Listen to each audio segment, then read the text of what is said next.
Salam Guru Penggerak. Perkenalkan nama saya Yunita Lumban, calon guru penggerak angkatan 5 Kabupaten Kutai Timur. Pada kesempatan kali ini saya akan memaparkan koneksi antar materi modul 1.2.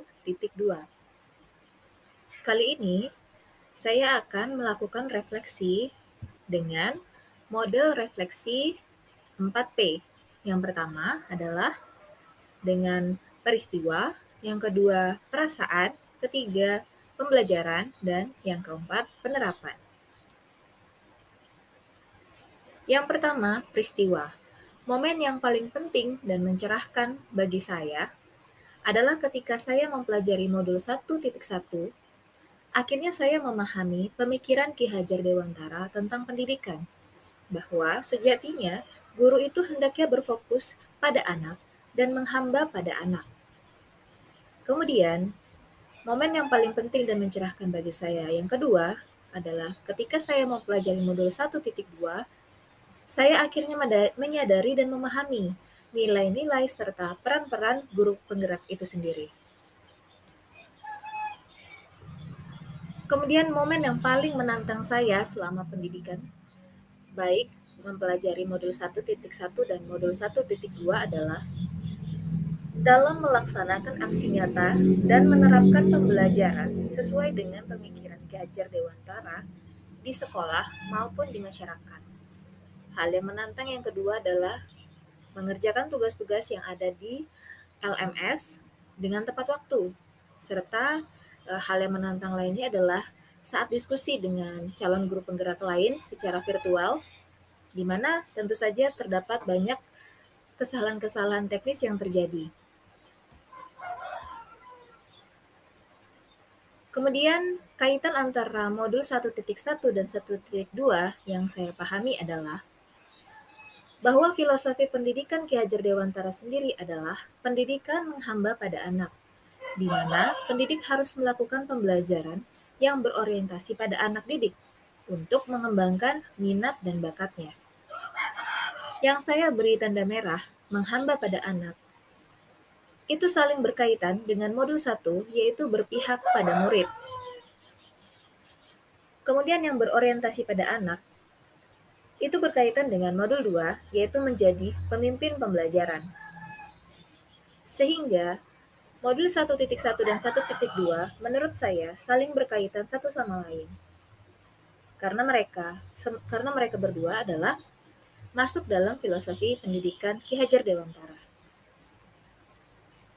Perasaan saya saat momen itu terjadi adalah saya merasa seperti bagaikan anak kecil yang selalu bertanya kepada orang tuanya, apa ini, apa itu, mengapa begini, mengapa begitu, dan lainnya.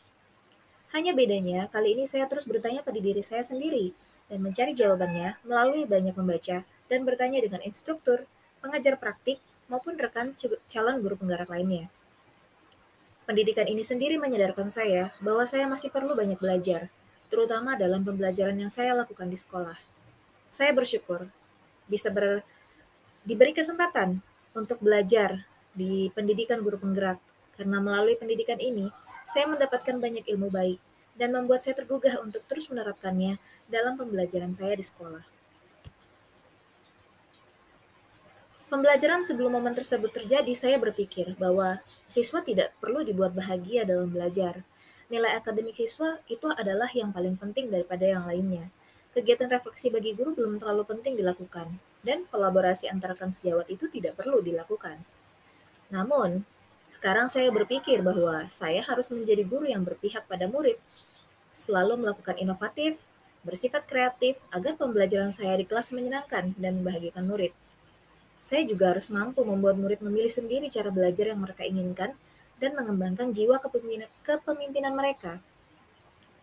Kemudian saya berpikir bahwa saya harus menjadi coach yang baik bagi rekan guru yang lain dan melakukan kolaborasi dengan guru rekan guru yang lain maupun komunitas praktisi yang ada di sekitar sekolah maupun yang ada di dalam sekolah. Kemudian penerapan. Jadi rencana pengembangan diri yang akan saya lakukan mulai dari sekarang adalah melakukan pembelajaran yang berpihak pada murid.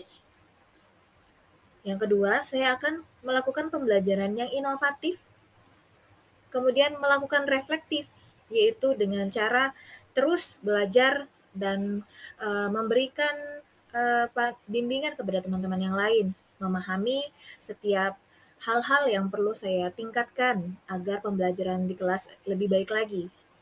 Kemudian mandiri, yaitu usaha saya untuk terus berkembang dengan mengikuti berbagai pelatihan dan hal-hal yang lain yang dapat meningkatkan kompetensi saya, serta kolaboratif, di mana saya harus terus melakukan hubungan kerjasama, sharing, dan lainnya kepada rekan-rekan guru di sekolah agar tujuan pembelajaran kita dapat tercapai, yaitu anak yang merdeka, anak yang bahagia dalam belajar, serta juga bekerja sama dan berkolaborasi dengan praktisi-praktisi, komunitas praktisi yang ada di sekolah maupun di luar sekolah untuk bersama-sama merumuskan kembali bagaimana dan cara yang tepat untuk menuju pembelajaran yang menyenangkan tadi.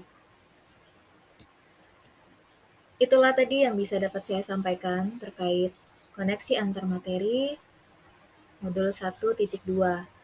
Sekian dan terima kasih atas perhatiannya. Salam dan bahagia.